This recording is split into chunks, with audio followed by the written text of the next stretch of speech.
Okay, cool. Yes, go ahead.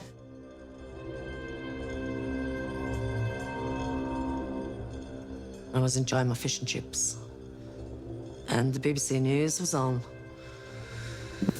And it came on, a 40-year-old man in Bradford, arrested, body parts found in the river. Police divers continued to search the River Aire near Shipley, where Suzanne Blaymire's dismembered body was discovered. I made this funny noise. I don't know, kind of sucked air through my teeth or something. And I just said, my brother. I bet you that's my brother. Sniffer dogs on the streets and in the alleyways, searching the drains and bagging up potential evidence. The handle of a suitcase pops up out of the water. The diver drags it to the shore. Stephen Griffiths is formally arrested for the murder of Suzanne, and they begin questioning him. Do you know anything about Shelley and Susan?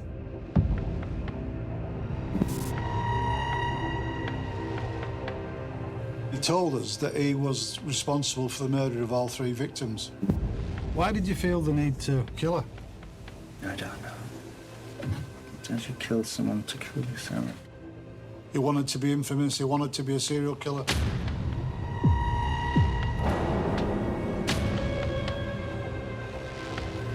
He wanted to be known for the most extreme aspects of his crime, which was the crossbow and the cannibalism.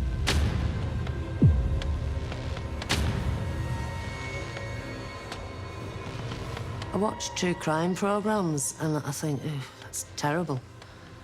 And then I think, oh, God, my brother did worse than that. I hear about people chopping people up and that, and you think, oh, awful. And then the words 81 pieces come into your head. And you never really come to terms with it. But it's real, it happened. Griffiths couldn't answer the one question that we all wanted to know. Why? If you try and analyse the mind of a serial killer, you will never know, because they don't think like us. They're not like us. He is not of this world.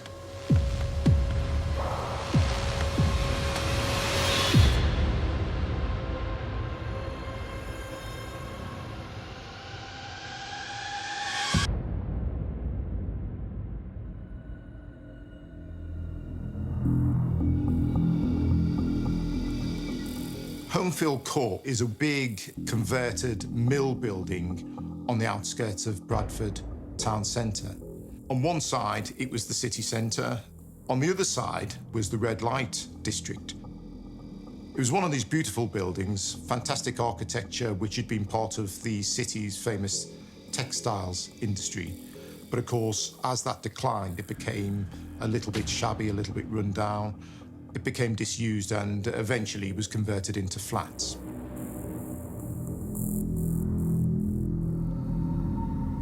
On the 24th of May, 2010, the caretaker at Homefield Court turned up for work, began his usual routine of checking the CCTV from cameras which were dotted around the building. On a normal Monday, very little would happen. You know, there'd be maybe a bit of vandalism, some drunks causing trouble. He was in the habit of flicking through CCTV on fast forward, basically.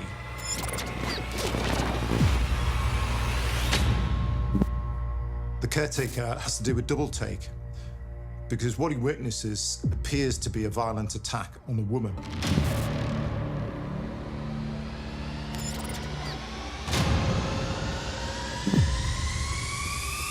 What he sees, initially, are 2 people coming out of the lift on the 3rd floor and going into a flat. He recognises one of them as the loner, Steve, who he's been told to avoid because he can be a bit volatile. The person with Steve is a woman, rather small, of stature with dark hair. Both go in the flat. They disappear for a period of time, just a few minutes. And then the woman runs out, fleeing in terror.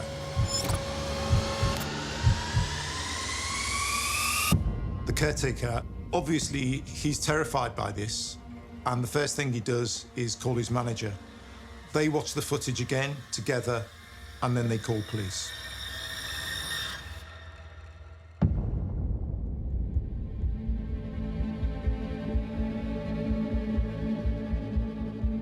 I booked on as normal. I was on a day shift, collected my firearm, and fairly early into the shift I received a call asking me to blue light immediately to Dudley Hill, which is one of our sort of major planning stations.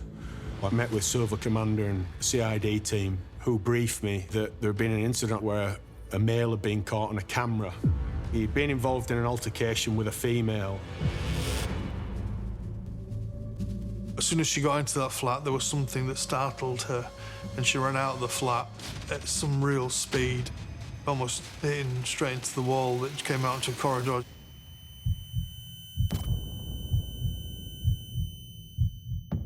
The male ran after her and incapacitated her. He appeared to knock her out, or she was unconscious on the floor, slightly off camera, and then came out with what was assumed to be a crossbow. We were unsure if the crossbow had been fired or not, but the male dragged the female back into the apartment, and then the door was closed.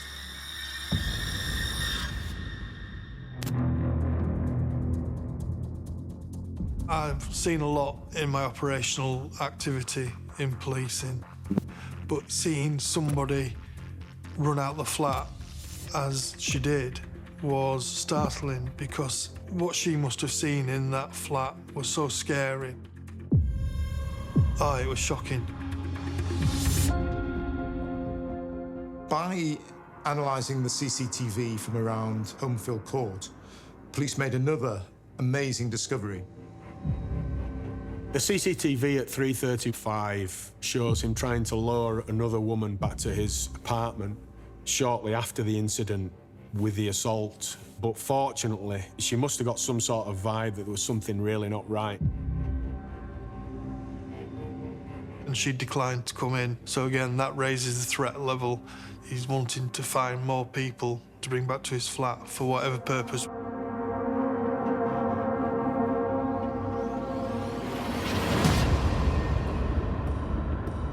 As far as we were concerned, we've got a female who's been incapacitated, so we have a hostage situation whereby she's been held against her will, clearly. We're dealing with a collapsing time frame, so every second counts.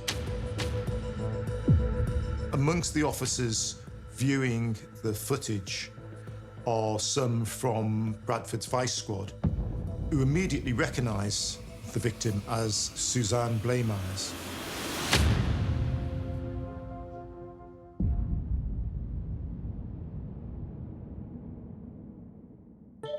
Suzanne came from a lovely family, very well-known family in the area, and she was destined for great things. Her father was a successful businessman, and so her childhood was one of foreign holidays and ponies. And, you know, she'd done well at school, she was popular, she was pretty. She had every reason to believe that she was going to have a successful life. She wanted to become a nurse. She'd got far into her training when she met the wrong people.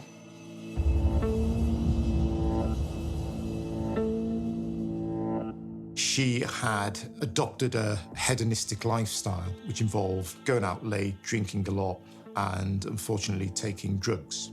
And very quickly she became an addict, and her life spiraled. And the family had to sit back and watch it happen. There came a time when the drugs became harder, more addictive, and she had no other way of funding the habit other than through prostitution and street prostitution, and that's what she did.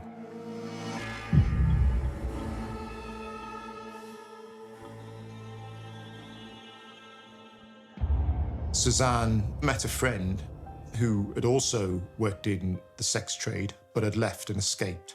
And they had a little bit of a meet-up, had a coffee, laughed and giggled, shared some old memories, and then the friend went on her way and said, just be careful, just take extra care.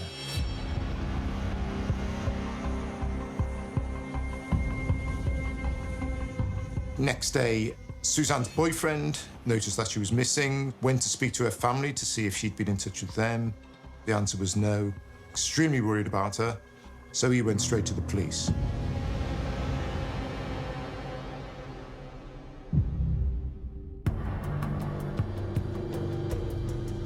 It was in the mid-90s that prostitution moved from Lum Lane to Thornton Road.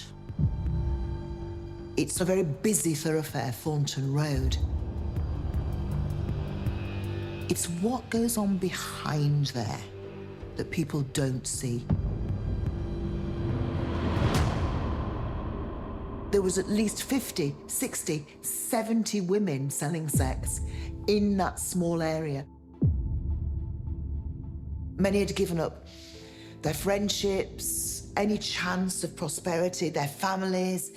They were waifs. They were 6 stone. They were standing in freezing cold conditions, wearing very little.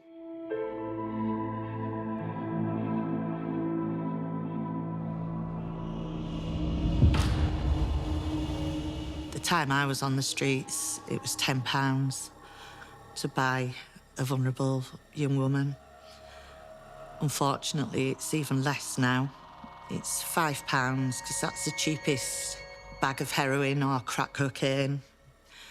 So, you know, these men don't value the women and girls. The women and girls are so desperate, and they've usually got a perpetrator lurking in the background that they're supplying their drugs as well. It's pretty grim. Women working within the sex trade in this area of Bradford, in the red light district, were working in an area that wasn't highly policed. They were vulnerable to the police targeting them. And as such, they are in an environment whereby they are vulnerable to predators. A lot of the time, they're completely off their heads. I mean, it was really difficult to keep myself safe. And I was straight. I wasn't under the influence of anything.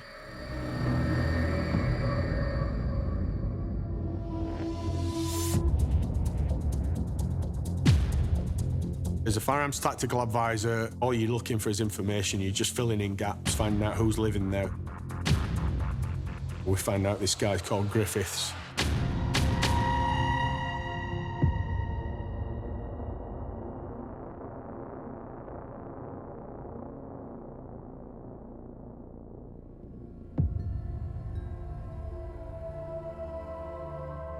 I'm Stephen Griffiths' sister, but I will call him Sean because that's how we knew him growing up, because my dad's name was Stephen as well, so we called him Sean. There was 3 of us, myself, Sean, who was the older brother, and then my younger brother, and my mum and dad.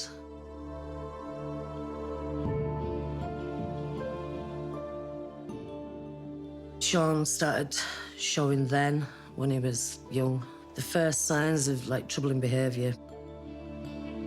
He'd have been under 10 when he first started stealing. At one point, we didn't have a lot, so, you know, children, you want things, and Sean wasn't satisfied to just want them. He had to have them, so he took them. And he got caught and he got into trouble.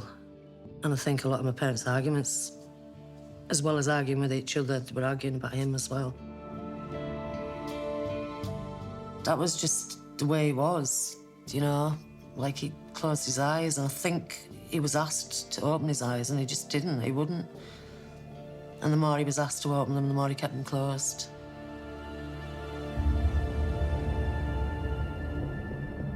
He was a little bit withdrawn, a bit of a loner, didn't play with other children, wasn't seen in the street, was very slight of build, and in fact, one nickname for him at that time was the Stick Man.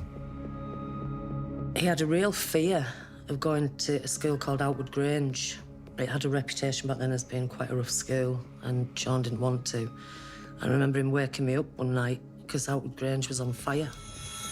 And I've no proof, but I've always suspected that maybe he had something to do with that. It just seems so coincidental that this school he had such a fear of going to, and then the next thing it's in flames.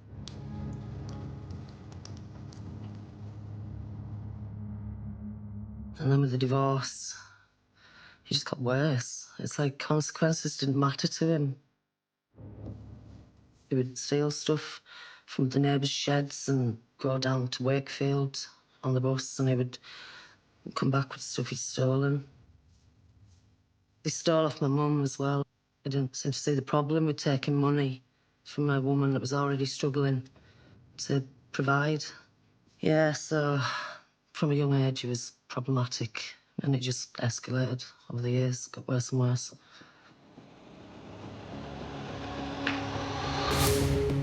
As he got older, the age gap became more apparent. Between him and my younger brother, it was 6 years. So that is a very big age gap. And I used to worry about what he was capable of, because he was quite mean and cruel and could be violent towards myself and my younger brother. He developed a points system, and if we did something to Sean, say we went in his stuff, he damaged something, he would give you so many points, and once you accrued so many points, that was his cue that he could punish you then.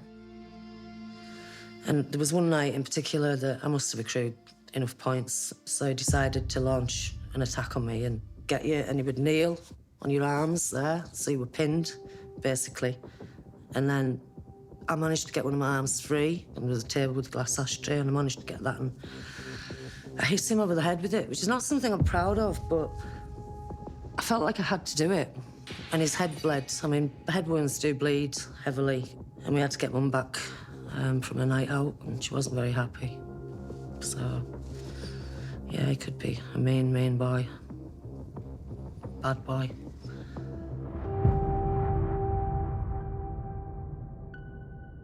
He enjoyed, quite simply, shooting birds, and then not just watching them fall, but then dissecting them. Neighbours spoke of them catching and pulling wings off dead birds.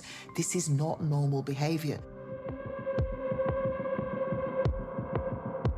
I had pet mice, and we weren't supposed to have them. And Sean knew about my pet mice, so he decided he'd get himself a pet rat. Anyway, my stepmum found out, and she didn't want them in the house. So I arranged to give my mice away to one of my friend's schools, which was an option for Sean. But he decided not to do that. And I was upstairs in my bedroom, and it was quite late. Everyone was in bed, and I heard this thump, thump, thump. So I knocked. I was like, what are you doing?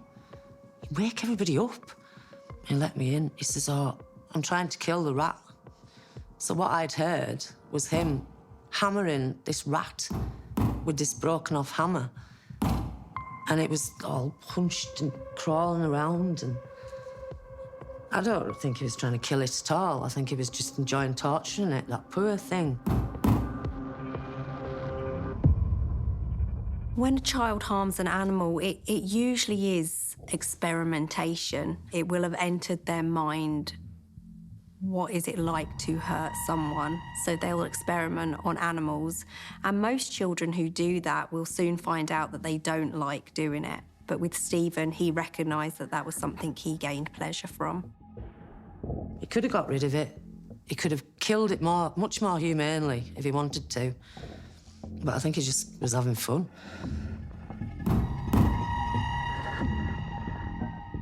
He was very socially isolated as a child. He really couldn't connect or make friends. And he had violent thoughts. As he went on to his teenage years, we see this develop into not just harming animals, but harming people. I was always worried about him. I knew that it was escalating and that he had the potential to do harm to people. My maternal grandparents, they lived in an upstairs flat, and Sean was in front of me on the stairs, and I'd said something to him, and he back-kicked me in the mouth and knocked one of my teeth out.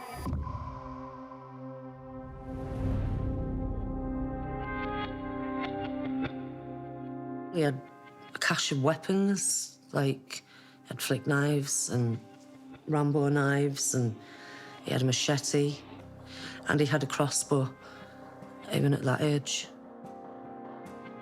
I was up in my bedroom, in the attic, and my brother, my youngest brother, was about 2, 3, was there, and the next thing, there was this, like, blunk noise. He must have known he was there, and he went ahead and fired this crossbow at the door.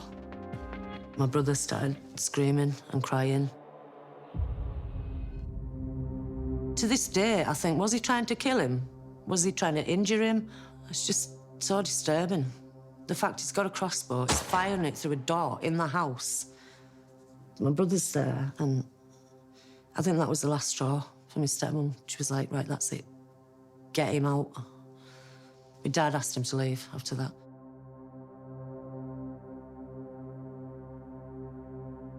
It's just another example of his exacerbating behaviour, his escalation.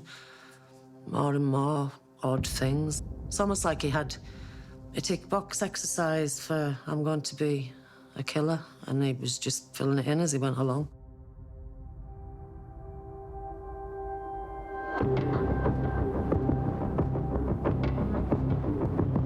Stephen leaves school at 16, and then he begins to drift. He moved down to Bedsit in Heckmondwike, and his behaviour, I don't think it changed because he was stockpiling weapons there as well.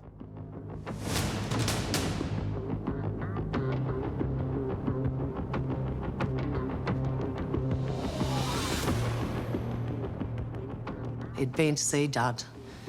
Dad had given him a bit of money. And then he went to the co-op, and I think it was just pathetic things like sweets and a bottle of pop that he could easily have afforded to buy, but no, he decided to steal them instead because that's just the way he was. And he got caught. And what would have been maybe just a slap on the wrist, maybe a fine, he just escalated it to the point where he pulled a knife and slashed somebody down the face, stabbed somebody in the hand, hurt somebody when he was running out the store.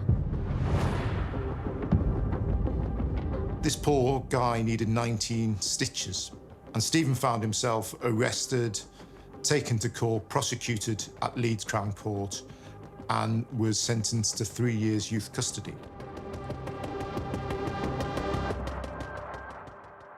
It's like a shock, but it's not a surprise. You know, you could always see that it was going to happen. Maybe not to that degree, but I could always see him ending up in prison. I remember seeing a photo in the local paper, and it had been taken of the arsenal of weapons that he'd collected. Knives and throwing stars, nunchuckers, machete, that kind of thing. And it was like, God, it expanded. There was more than what he used to have and lived at Dad's, and expanded in such a short time. Stephen Griffiths was assessed by a psychiatrist in the criminal justice system for the first time. He was assessed as having a personality disorder. Personality disorders are patterns of ingrained, inflexible behaviours and thoughts, usually behaviours and thoughts that go outside the social norm. His narcissism, like his sadistic nature, like being devoid of emotion. They're incredibly hard to treat, if not impossible, simply because they are so ingrained. And often people with personality disorders are resistant to treatment because they don't see that there's anything wrong with them. What is wrong is with other people.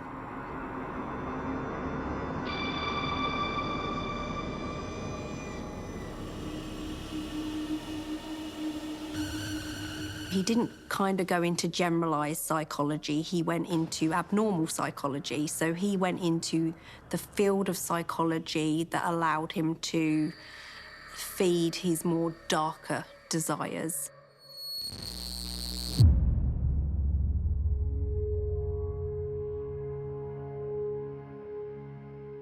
I had only just turned 18, really, when I moved up to Carlisle. And after that, our contact was minimal, really. I kept in touch with my family by a letter. So me and my stepmom would write to each other just you know, about family news, and she would always mention Sean, because I would ask about him, because obviously I was worried about him. Right. Now I'll get down to business, and I'll start with the worst first. Sean. Your dad has kind of disowned him since he found out about Sean befriending that dog, then throwing it out the window 3 times and then killing it because throwing it out the window hadn't killed it. Your dad just can't come to terms with the son of his being so cruel as to do something like that, and even laughing about it afterwards. So this next letter is dated the 25th of June, 1991. Sean had been about 21. Your dad had a phone call on his birthday from Sean's probation officer, telling him that Sean is in the hospital wing at Armley because he isn't considered stable enough to be in the normal section. He's on remand for threatening with intent to kill. We don't know just what it's about, but he was getting very neurotic about people looking at him. While going about the campus one day, he imagined that a group of girls had somehow slighted him, and his response to that was to pull a knife. He was sentenced for possessing an offensive weapon and I think a fray, and found himself going to jail again for 2 years.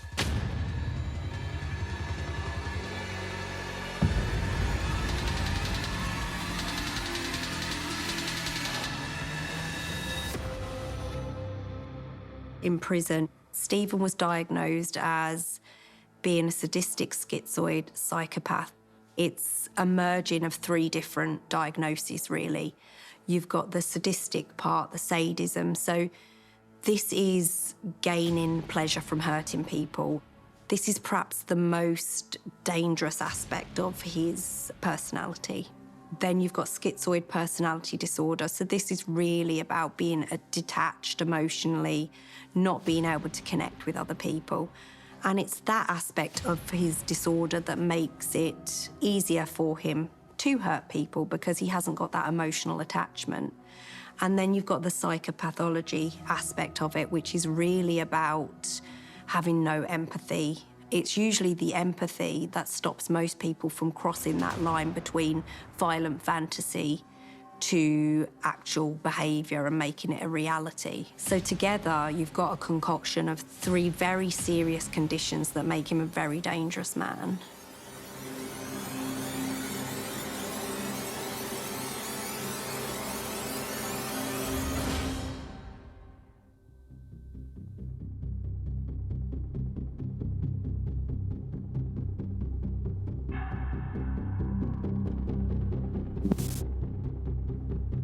The CCTV footage of a man holding a crossbow sparked a major police operation.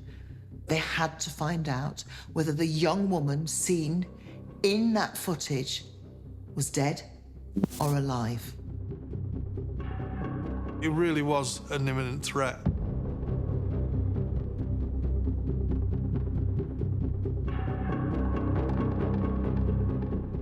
When we found out subsequently that there was 2 other sex workers missing, you couldn't help but think back to the Peter Sutcliffe days of the Yorkshire Ripper and start to think, actually, we don't want another Yorkshire Ripper taking place in the Force area. I think Stephen was around 6 to 11 during the time that Peter Sutcliffe was carrying out his crimes. And yeah, he would have most certainly been aware of what was going on. The Yorkshire Ripper was active between 1975 and 1980. It was a series of murders, 13 women, 7 attacks, and there was a build. It began in red light areas and it ended anywhere, anytime, any place. And for 5 long years, every woman in Yorkshire dare not walk the streets. They dare not go out. They literally held themselves in a grip of fear behind closed doors. And that was the power he enjoyed. In her own ground floor flat in Bradford, the body of 33-year-old Patricia Atkinson. She was last seen walking home from the pub where she'd spent the evening. The idea that a serial killer is on the loose will be prime territory for the media.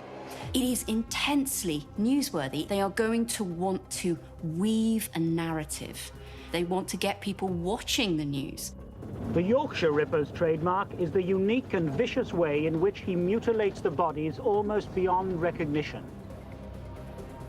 And as such, people are talking about it. We're gossiping. It is inescapable. And as such, it can play in the corners of people's minds. And this feeds into a culture of fear and an inability to truly switch off from what is going on. People were frightened. People were questioning who they could trust. People were looking at neighbours, colleagues, friends, and thinking, is it you? I've always talked to Bradford as a grim, grey place. That's how it strikes me. And it was a grim time all in all. And a Yorkshire Ripper, it was like a dark miasma spread all over, you know? Everyone was scared, but Sean had an unhealthy interest in him. He had once even told prison staff that he had one ambition, and that was to outdo the Yorkshire Ripper. He once told me as well that if he couldn't be famous, he would be infamous. And that if I was famous and I was more famous than him, he would find me and he would kill me. I do think Peter Sutcliffe re-emerged into his memory when he was studying, when he was deciding on the person he wanted to be. So I think that he kind of re-emerged in Stephen's life at a time when he needed a goal.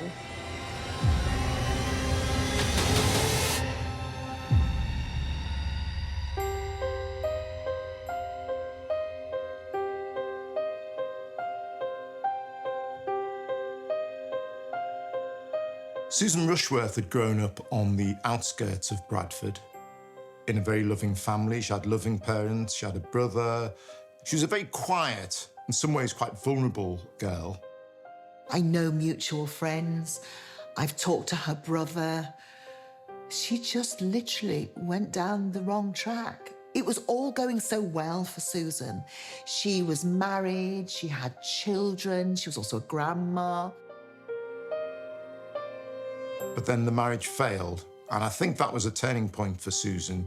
She didn't really recover. I think she suffered from depression. I think her life began to unravel at that point. She began taking drugs. The drugs got harder, ending with heroin. She became an addict. And when she needed drugs, she sold sex. Susan's mom adored her. She was really close with her brother. And yet her brother used to see her on the streets selling sex, and he used to wind the window down and say, Susan, you can't keep doing this.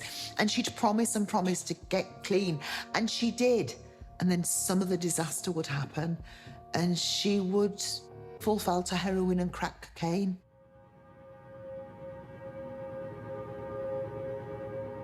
I was really fortunate that I got off the streets just before they were swarmed with crack cocaine and heroin, which was in the sort of late 80s, early 90s. And certainly the women I've worked with, certainly on the streets, the vast majority have a very high addiction to crack cocaine and heroin. And that must be, I can't even imagine, because the day I got into the sex trade, I lost me. I wasn't Fiona anymore. I became an object. I completely disassociated from myself with an addiction on top of the kind of emotional and mental torture you're living with is almost impossible to get away from. Susan was a little bit older than many of the women who worked the red light district. She was 43. It was actually a good time for her because she'd made a bit of a recovery in her battle against heroin. And she was actually planning to go on holiday with her family. Normality had begun to sort of seem like a realistic goal for her. However, in June 2009, she went off to see a friend and was never seen again.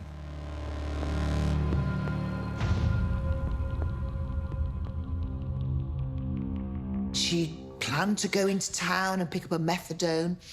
And after a week, the family began to get worried. Not only had she not picked the methadone up, she had been in contact, but they knew that she wouldn't have her epilepsy tablets, which she desperately needed, and so they called the police. When missing people come in, it's something that is treated with real seriousness, because what you don't want, the worst case, is someone is murdered or is kidnapped. You start with the family, you ask the questions, where are the places that they may visit, maybe that you are trying to do electronic tracing around the telephone number, and also trying to look at any CCTV that you may be able to find. There was a police appeal, there was a police dragnet. They carried out door-to-door inquiries, they put up posters, they contacted the press, but there's absolutely no sign of Susan. There appeared to be no activity on her phone or credit card after the day of her disappearance. By the 24th of May, 2010, Susan Rushworth had been missing for a year.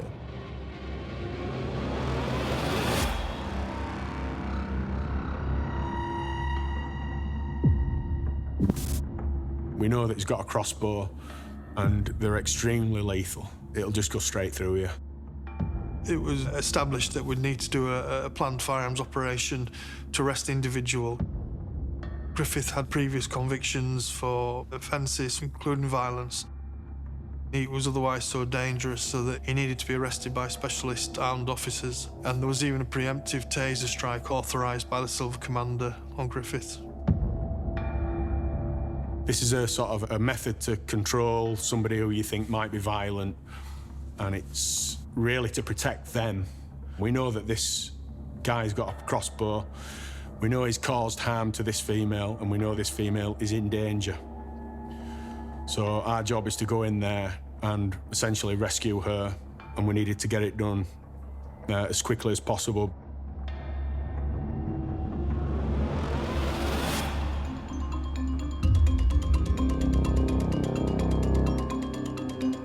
Our role that day was to do what's called an emergency entry, which is the most dangerous entry you can do as a firearms team. But we were so limited in our options because obviously we've got a female who we assume is under duress and is being harmed. So what we'll do in an emergency entry situation is we will try and overwhelm the suspect.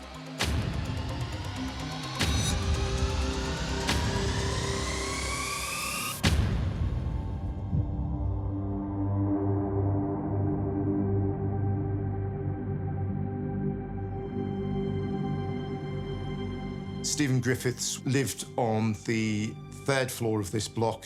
He was a bit of a loner, bit of an oddball. He was also very socially isolated, so he didn't like to spend time with people. If he was seen out and about, it was usually at night. He dressed almost in a Gothic manner, a full-length Matrix-style black leather coat.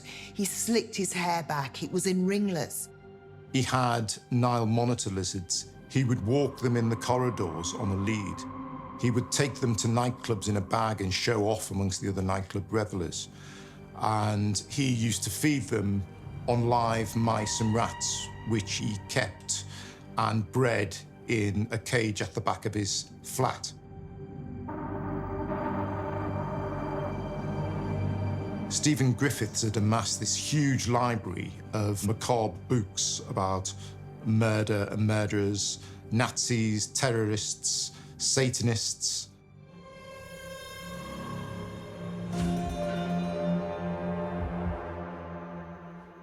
He got himself on a PhD course at Bradford University with a specialisation in local history.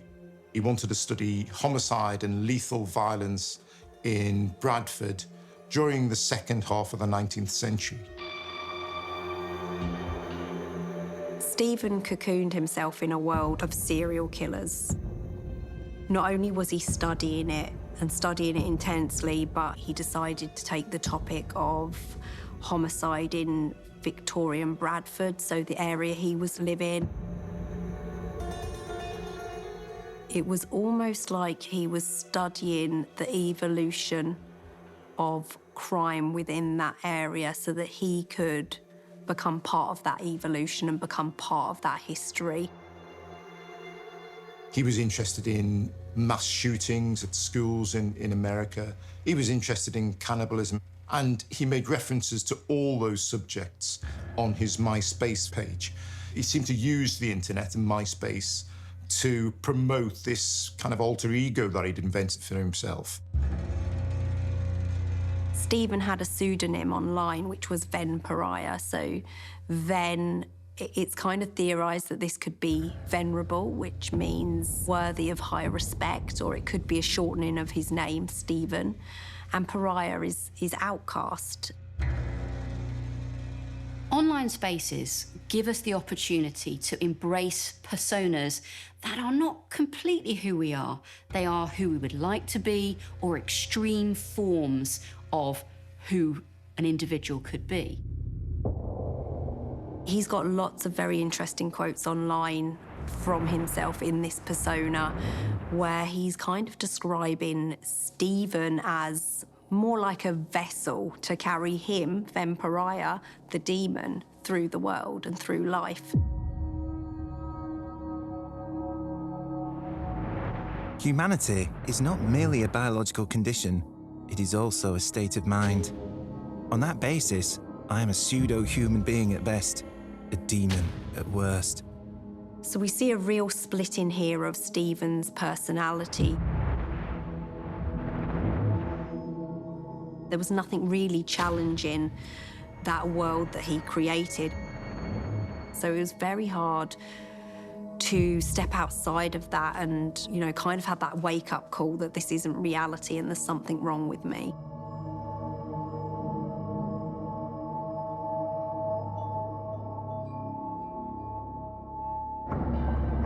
Ven Pariah has finally emerged into the world. What will this pseudo-human do, one wonders. Poor Stephen. Pretended to be me, but he was only the wrapping. He knew, towards the end, that I supplied the inner core of iron. Hatred bound tightly in flesh. At very long last, the time has come to act out.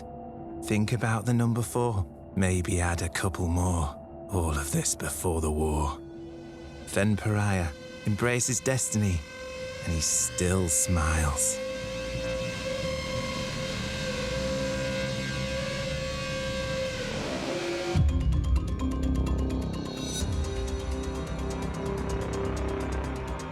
There's a large movement now of resources that have to go to Homefield Court. An awful lot of firearms cars, fleet of vehicles. You need to make sure you've got enough to surround the whole house. The team amassed at the property. They went up the stairs. We had a method of entry device that we used to go through the door. There was a shout from a bedroom. Team rapidly entered into the bedroom and he was overwhelmed immediately. Griffiths didn't put up any resistance to the armed police whatsoever. When the police officers emptied his flat, he introduced himself as Osama bin Laden. Once he was cuffed, he went from being compliant to being haughty and quite cocky and quite sneering at officers.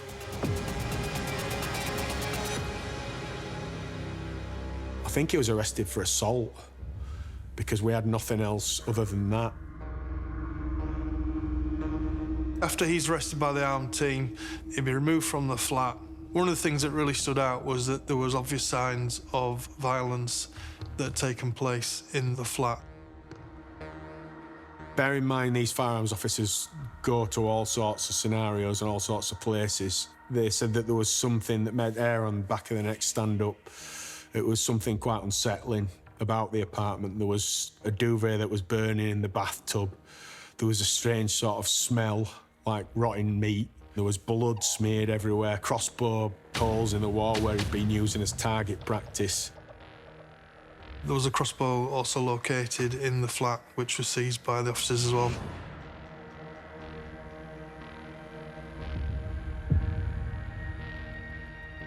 The search through the apartment was made by the officers for the female. which was, of course, the goal. And sadly, there was no female in the apartment.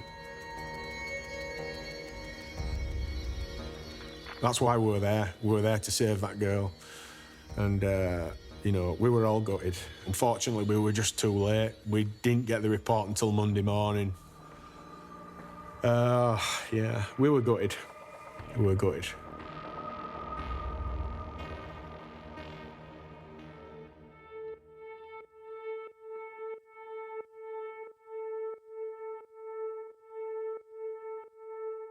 Shelley Armitage was a beautiful young girl. She looked like a model. She wanted to be a model. She was confident.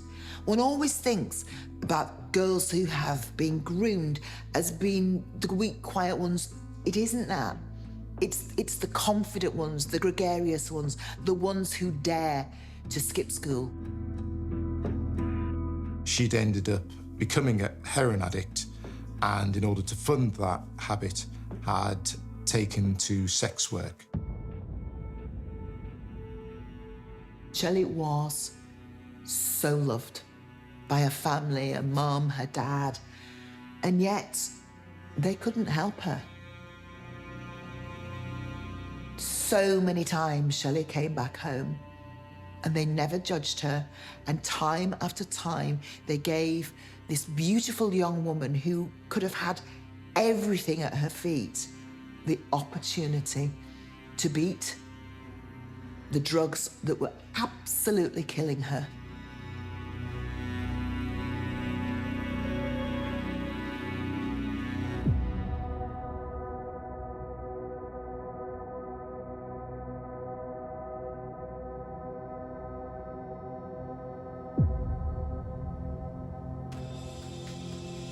This CCTV camera catches Shelley working the red light area. She's just walking up and down, looking for punters, basically, looking for men in cars who were looking for sex. And she seems in good spirits. She's got a certain swagger with her. She's pulling the cardigan as she walks past Griffiths' home. And to me, that moving image sticks with me. And that's the image I was asked to put out on our news programme. Have you seen this girl? I would emphasise that this is a missing from home inquiry. The appeal from myself is for Shelley, or anybody that may know Shelley, to contact the police so I can in turn update the family and bring some calm to the anxiety that the family are suffering at the moment.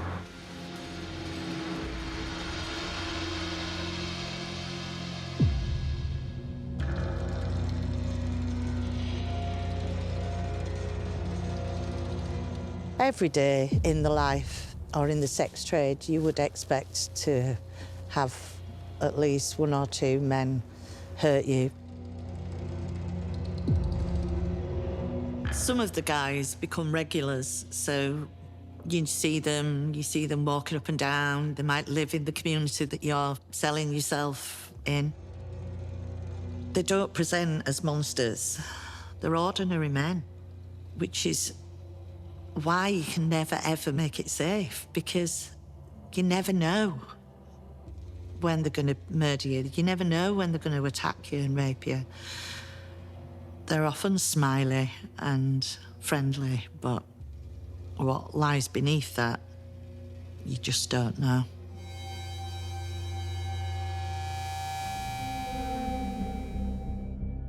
Griffiths knew the territory, and he knew quite a lot of the women, and he had friendships, rather ambiguous friendships, with some of the women. He would go and talk to them, share a cigarette with them. He would bring some of them back to his flat. He certainly had sex with some of them. Griffiths was seen as maybe just a little bit of an outsider, slightly unusual, but potentially not such a threat. This prostitute, who didn't want to be identified, says he's well known in the area. He used to come up to us, talk to us, say that he'd been out for drinks at student nightclubs, offer cigarettes. He was nice to me, really.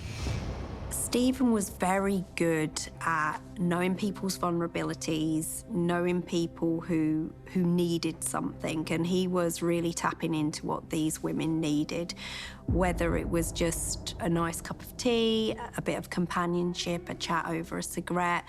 He was trying to paint himself as kind of like a harmless character, a friend, so that they trusted him.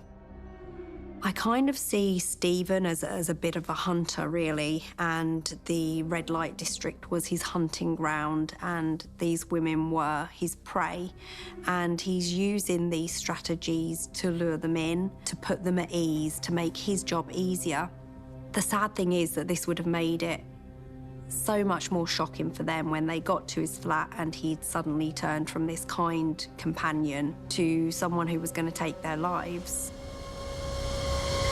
Griffiths himself paid for the services of prostitutes. One who didn't want to be identified said his behaviour could be frightening. It always made me nervous. When you were outside, it were really nice. Oh, can I help you with that, love, blah, blah, blah, blah. But then when you got inside, it was like you weren't a human being no more. He owned you. You were a piece of meat. What are you going to do? What you wanted to do?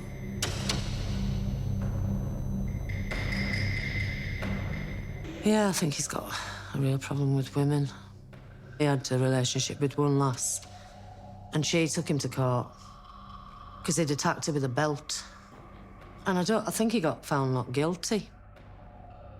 So he celebrated by having a tattoo that he lost the war, as if he was celebrating getting away with it, and he must have thought that was clever. You know, not an iota of remorse for that girl or anything.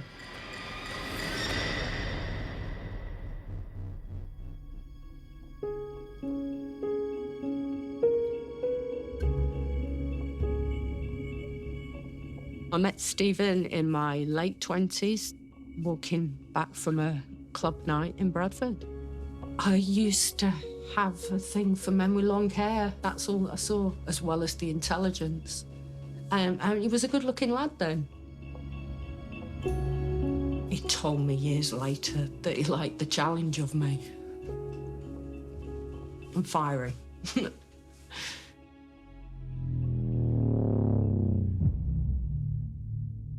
It's within 2.5 weeks of meeting Stephen that he first tried to kill me by putting a drug in my tea.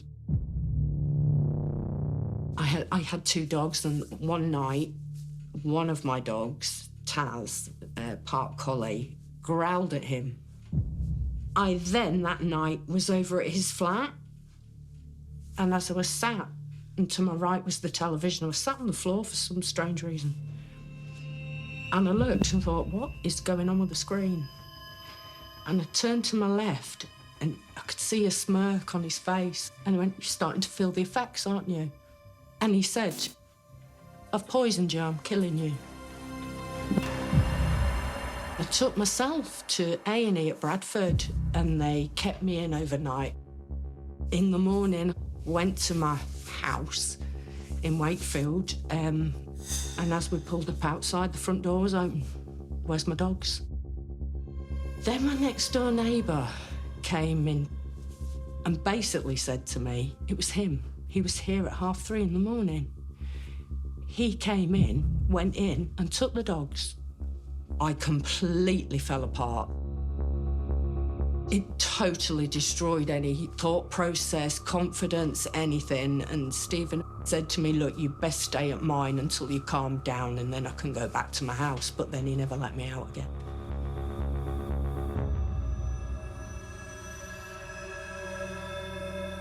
He was with me permanently, unless he went to do studying at the university. Then I were locked in anyway.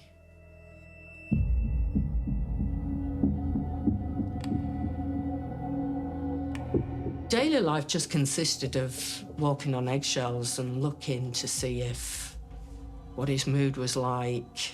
If I upset Stephen, it would end up in mental torture or physical, but not at the time.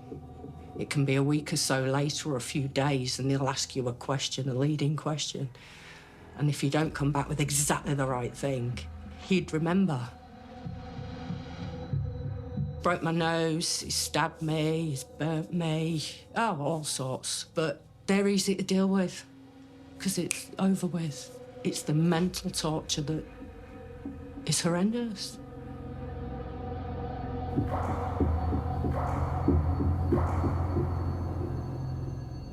It was this ex-girlfriend of his that took me to the domestic violence unit in Bradford, who then told me what I was going to do to get away from him. Although the relationship was quite brief, Kathy spent probably the best part of 7 years trying to shake Stephen Griffiths off. Message 2, Saturday, 10:23 a.m. Don't make me do this, Kathy. Swear to God, all I did was ring your mum and dad and I sent you some nasty texts. That's all I did because you pissed me off. You've got so many enemies there and you want to add me to them. I don't want to have to do it to you. Getting away from Stephen was half the battle. The other half was him pursuing my parents, going to my friends. He's slashed tyres on my cars on numerous occasions. He contacted the RSPCA, benefits people, told the government I was importing cigarettes from going abroad, anything he could.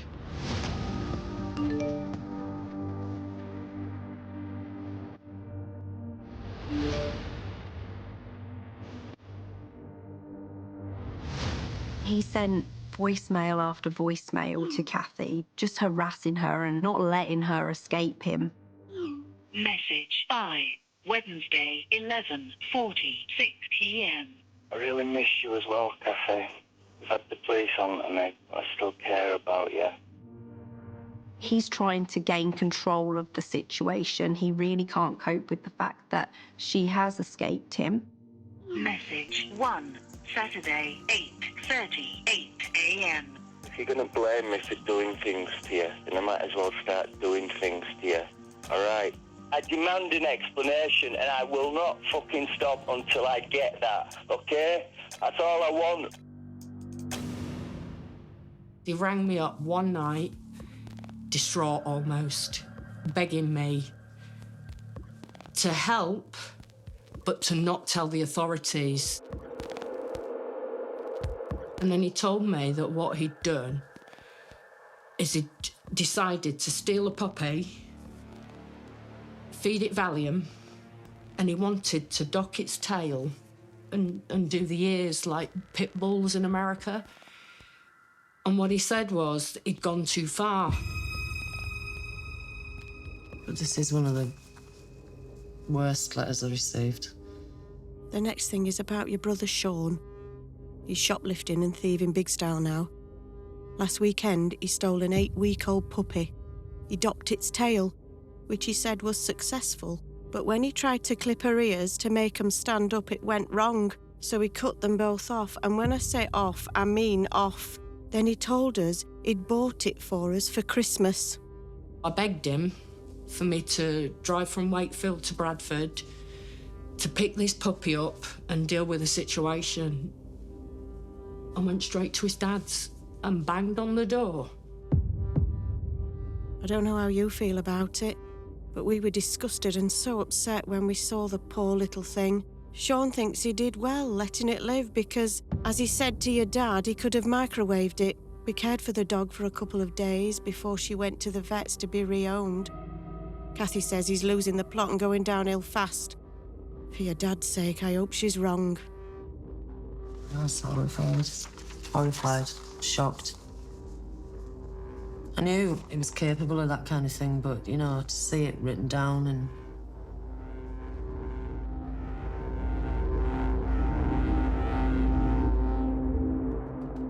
This, for me, feels very much a manipulative behaviour and a way to tap into Kathy's vulnerabilities.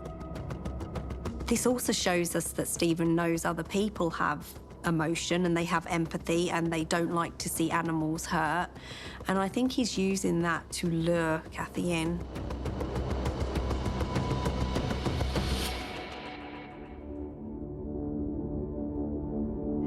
In 2008, gone to Turkey for 2 weeks and ended up staying there for 3 months, just because it was like a different life and relief. And then a came back to England to slag being written on the wall and all of my windows painted bright yellow. I ended up getting a court order, non-molestation order to keep him away. I had a police alarm in my flat. They blocked up the letterbox.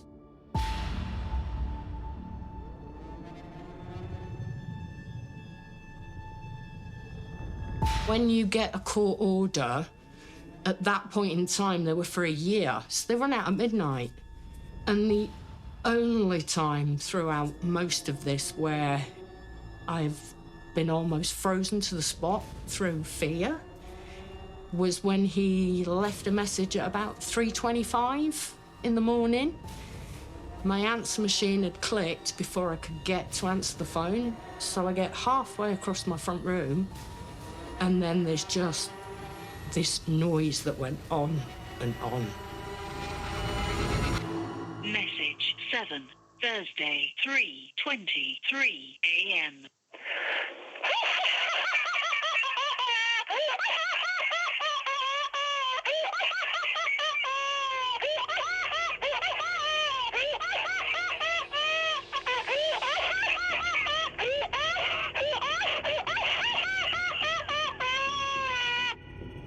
At the time, my court order had run out at midnight, so I assumed he's laughing because I can't have him arrested.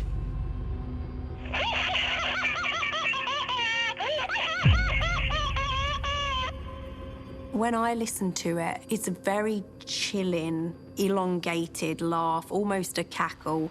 He's completely lost reality. He's somewhere else.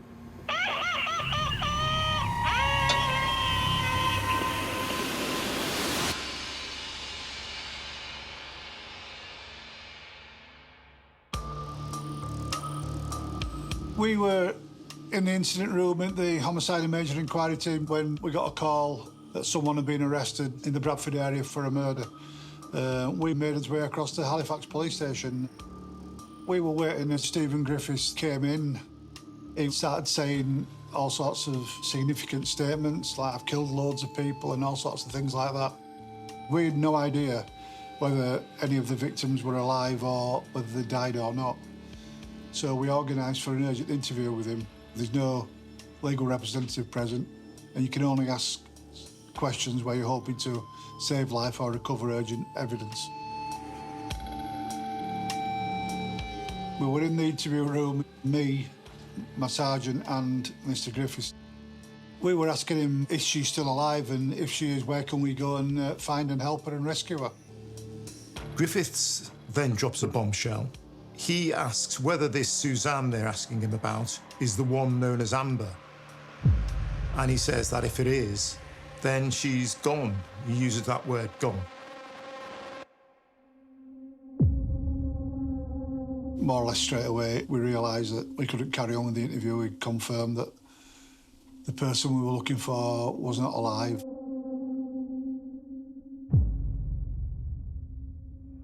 He was then taken back out to the custody area and a solicitor was requested. And believe it or not, it was the same solicitor's firm that represented Peter Sutcliffe, the Yorkshire Ripper. By this time, we were aware that certain girls had gone missing in the Bradford area. West Yorkshire Police had spent months trying to find Susan Rushworth and Shelley Armitage. I think as a matter of routine in these kind of inquiries, missing sex workers, the police compile a list of men, punters basically, who they think might be suspects. And I think the police did exactly that in this situation. At no point during the police inquiry was Stephen Griffiths on the radar as a suspect in the disappearance or potential murder of these women. They get him into an interview room and they begin questioning him. Are you saying that you've killed Susan Rushworth? Yes. And what was the other name? Shelley Armitage. Are you saying that you've murdered Shelley Armitage? Yes. And then the last one? Susan Blamer. No. You say you murdered her? Yes. He told us that he was responsible for the murder of all three victims. Why did you feel the need to to kill her? I don't know. I don't know if I was... So, just... Sometimes you kill someone to kill yourself, or kill parents. I don't know. That's like deep issues inside me. He just, quite matter of fact, it felt in a way to me personally that like he'd almost planned what he was going to say if he ever got caught. So why did you feel the need to kill any of the girls? Fun? I don't know.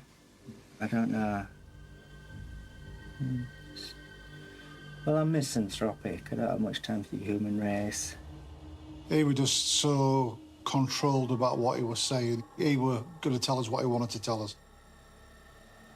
Griffiths told officers that Susan, his first victim, was killed with a hammer, and he then dismembered her body with machine tools, and he cooked and ate part of the flesh. He goes on to say he'd killed Shelley with a crossbow. He told officers that he'd dismembered her in the bath. But he also said they would find traces of her body on the cooker.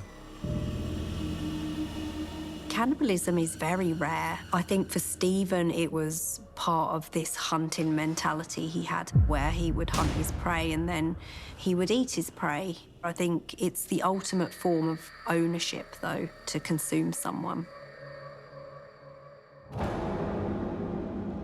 I've had the discussions with Stephen regarding cannibalism and him saying that it's society that says what you can and can't eat, what's justifiably okay and what isn't. So I've had those conversations about 5 years before he murdered his first victim. And he's told me that that's the ultimate, that people cannot cope with the idea of. Cannibalism goes beyond breaking a legal rule of just killing someone. So it adds a degree of violence and almost specialness to a violent crime. It's like an escalation of a homicide.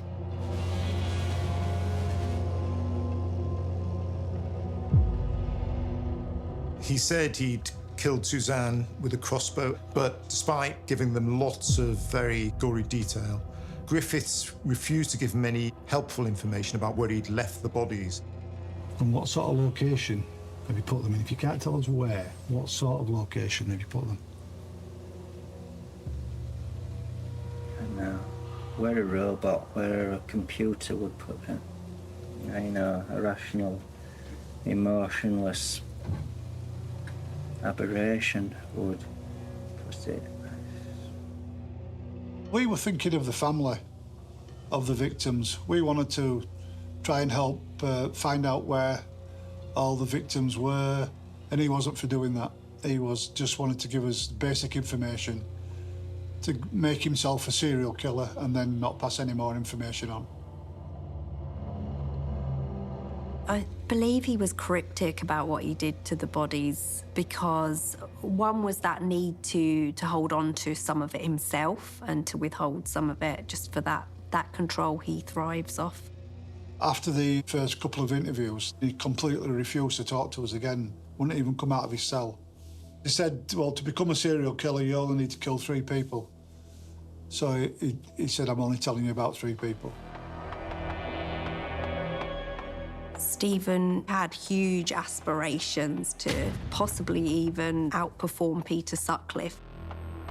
He believes that Peter Sutcliffe wasn't as smart or clued up as people seem to think, because he used to say to me, look at the idiot, he got caught on something pathetic. In that police interrogation, we're kind of seeing this deflated man who looks nothing like the man we saw in front of the CCTV camera, like this huge man with a crossbow looking scary. Like, they're complete opposites. Stephen's ego would have been knocked significantly by being caught on CCTV camera. It wasn't the way he wanted his reign of terror to end. After the murder of Suzanne Blaemyers, he emerges again carrying the crossbow, again making no attempt to hide from the gaze of the camera. He raises the crossbow towards the camera in one hand and raises his other hand in a one-fingered gesture of abuse. He goes back home, and then he emerges again with a bottle of lemonade, and he raises this to the camera again in a toast. This, to me, all seems like an act. He wouldn't have liked that he was caught, and caught so stupidly and so easily, and that the woman he was trying to kill had actually been the one to get him caught.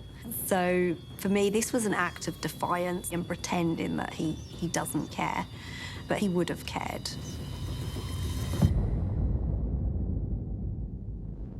During the search of his flat, police found a digital camera and a laptop. On those devices were some incredibly disturbing images. A video of Shelley Armitage's murdered body naked in the bath, with the words, "My sex slave," written on her flesh. Another video showed another victim's body, never identified, which had been bound in green twine. Griffiths provided a sick commentary in which he describes himself as a bloodbath artist. He described Shelley as his assistant. I think a big part of this is the sadism and the fact that he will re-watch this to relive that pleasure that he got from it. And also, he's turning his actions into some kind of artistry, almost propelling it, making it seem something wonderful.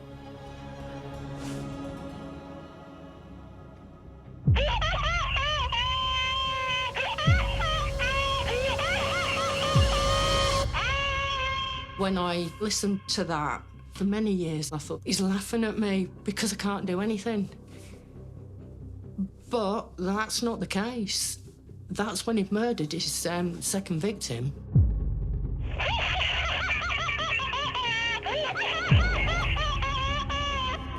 So upon reflection, it's like, is he laughing at me? Or is it a manic laughing, crying because of what he's done?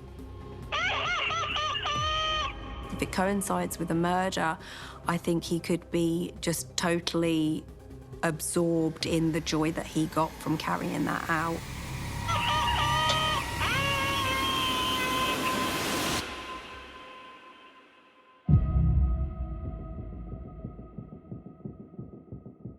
The day after Griffiths was arrested, a member of the public who was walking by the River Aire in Shipley reported seeing something unusual in the water. He'd found a sports hodl discarded by the side of the stream, and when he picked it up, quite a weighty thing. He'd opened it, and in there he'd found a human head. It stands out as one of the most gruesome and startling incidents that we've ever dealt with, really. When officers come, they begin a huge search operation with police divers and officers on the banks.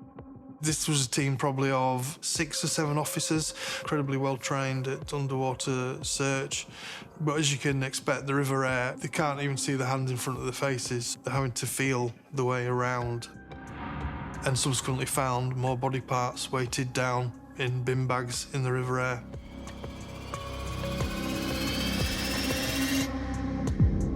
When the body parts were found, there was consideration and thoughts that perhaps the suspect could be a butcher because the body parts had been cut up so thoroughly and so minutely.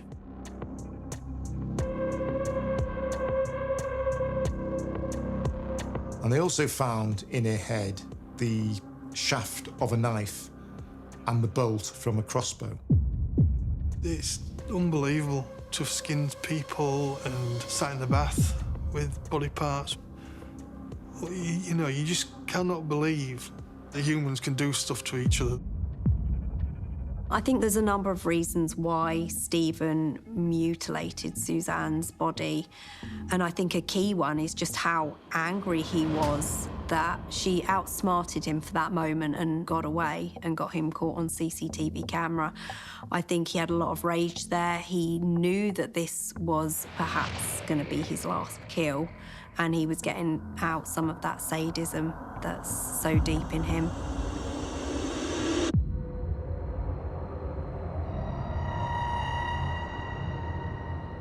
Police were able to track him removing body parts, not only after Suzanne was killed, but after Shelley. And families were forced to come to the conclusion that those bin liners contained their loved ones' remains.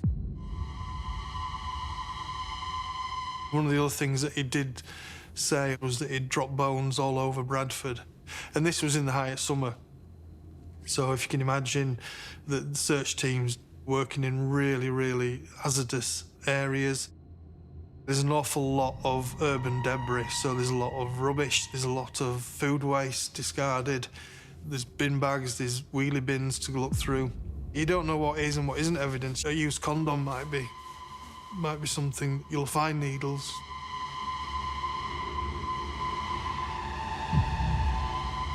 A few days later, they find a canvas bag, and it's full of what can only be described as a killing kit. It's got hacksaws, it's got knives, it's got razor blades. It's analysed, and there's a certain amount of tissue which can be traced back to Shelley Armitage.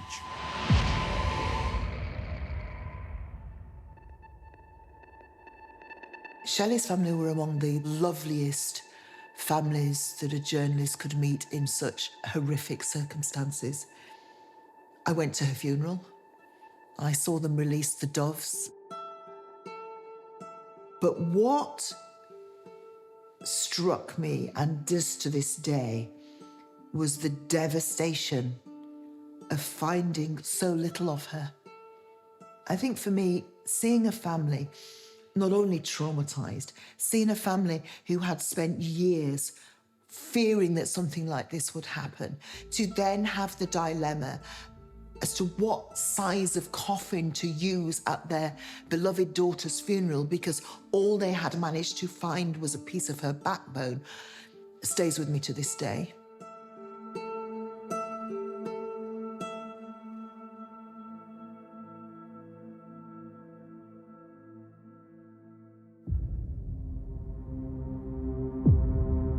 I have authorised the police to charge him with all 3 murders this afternoon.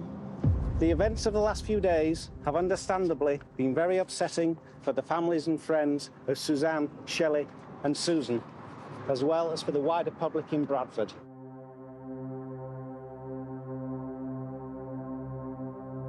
When it first happened, when he first got arrested, I just did not want anyone to know. I did not want anyone to know. Once he'd been named and the media just took it and ran with it, and his face was everywhere I went. So you're at work and there's newspapers in the canteen and he's staring at you, and you go into his shop, there's newspapers and he's staring at you. Look at him, how proud he looks of himself. And he'd clearly gone and got changed. He's killed the lass, dragged her back into his flat and taken the time to change his clothes and do his hair so he can come out and do this, because he knows he's been caught. Police divers continued to search the River Aire near Shipley, where Suzanne Blaymire's dismembered body was discovered. It's a grim task, but necessary. And then after that, it all came out about the body parts and stuff, and oh, it's just awful. It wasn't even enough for him to just kill these women. It just absolutely desecrated them, like he wanted to destroy them, just wipe all faces of them from the earth. It was horrific.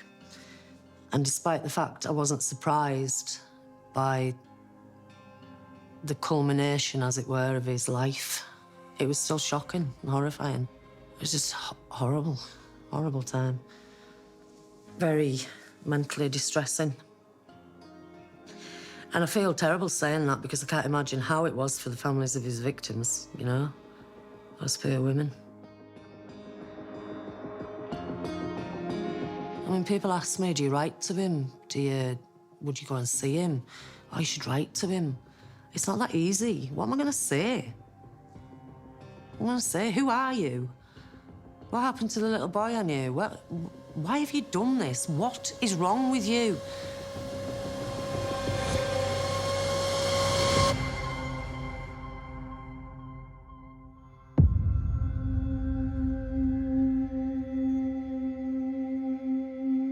On the Friday after Griffiths' arrest, he's brought up before magistrates at Bradford, court number 3. When a defendant appears in court for the first time, it's usually a very dry, short, nondescript affair. Not with Stephen Griffiths, though. He was asked to give his name. You know, we were sitting there, we knew his name, we were just waiting for Stephen Sean Griffiths. And instead, he kind of pulled himself up and pronounced the Crossbow Cannibal. The whole court gasped. It was shocking enough as a journalist to hear that, but imagine what it must have been like for the families who were in court of those 3 women. And he knew it would shock. The look on his face was smug. He was proud. He had found a way to become infamous.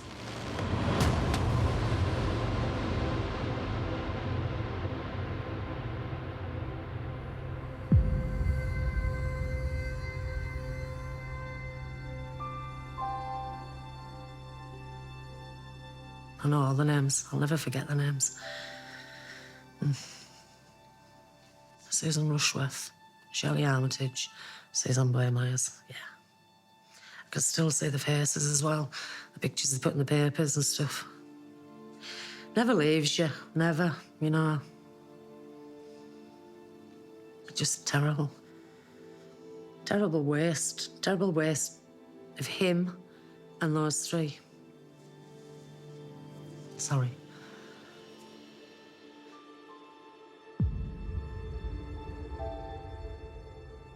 I think he wanted to be someone. I mean, it's not my idea of someone you would want to be, but clearly to him, it was.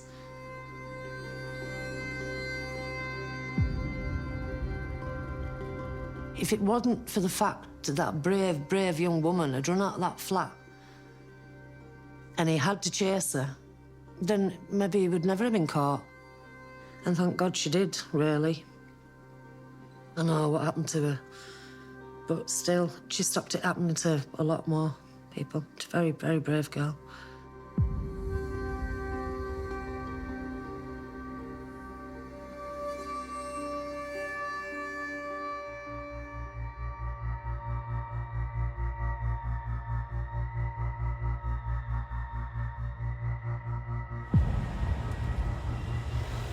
We were told as journalists that he was pleading not guilty and it would be quite a lengthy trial, and then we saw his lawyers run. I know the lawyer, and he looked at me and he went, once again, a game had been played. Griffiths, at the last minute, told his defence team he wanted to plead guilty. And at that moment, I suppose I was glad. I was glad that the families would not have 3 weeks of listening to the gruesome details about what he did to their loved ones. But make no mistake, he didn't do it for them, he did it for himself to add a little bit of drama. In fact, he turned to the public gallery where the family was sitting and said, "And what are you looking at?" And there was just a moment when I thought somebody was going to leap over. The tension was so high, and then they led him away. Because Griffiths had pleaded guilty, there was no need for a full trial. So all the court needed was a summary of what was being said against him.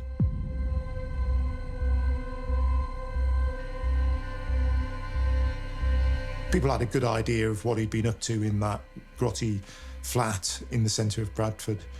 But nevertheless, the details were truly shocking. And at various points, there was the sound of sobbing from the public gallery as the relatives of Susan, Shelley and Suzanne were forced to listen to what had happened to them. When the police forensic teams entered Stephen Griffiths' flat, we learned today that they would find blood samples from all three women, blood which had been projected onto the walls, over furniture and onto the carpets. Griffiths would later describe his bathroom to the police as the slaughterhouse.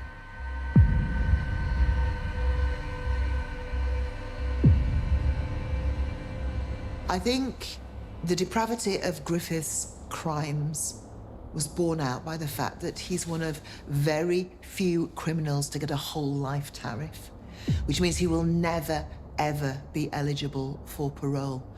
In fact, the judge described him as wicked and monstrous, and indeed he is.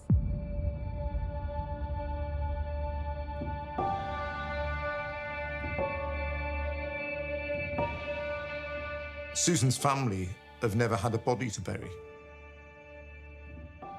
I've spoken to Susan's family on a number of occasions. Even now, more than a decade later, they have not been able to say goodbye. There is no grave for them to visit. All that was found in Griffiths' flat was some blood, but it was Susan's. And what he has steadfastly refused to do is to tell them what he did to her and where he put her body, and that haunts them. To not be able to lay a bunch of flowers, to not be able to really grieve is cruel, and it's part of his power game. While Griffiths admitted his offences by pleading guilty, he didn't actually show any signs of remorse. I'm not surprised he's shown no remorse. I think this has all been about Stephen. It's all been what he wants, and these women have been a means to an end for that. Stephen did know he was doing this. He had mental disorders, but he also made conscious decisions to carry out these murders and crafted a life where he could do that more easily.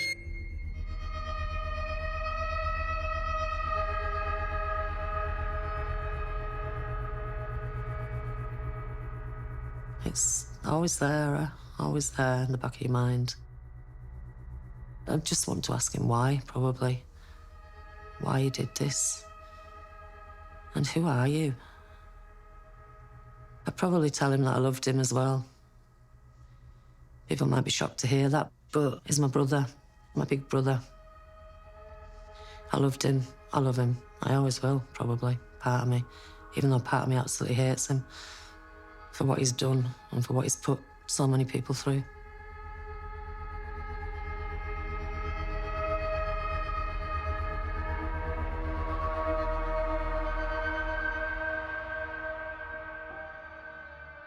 The most important people to remember in this story are the three women: Susan, Shelley, and Suzanne.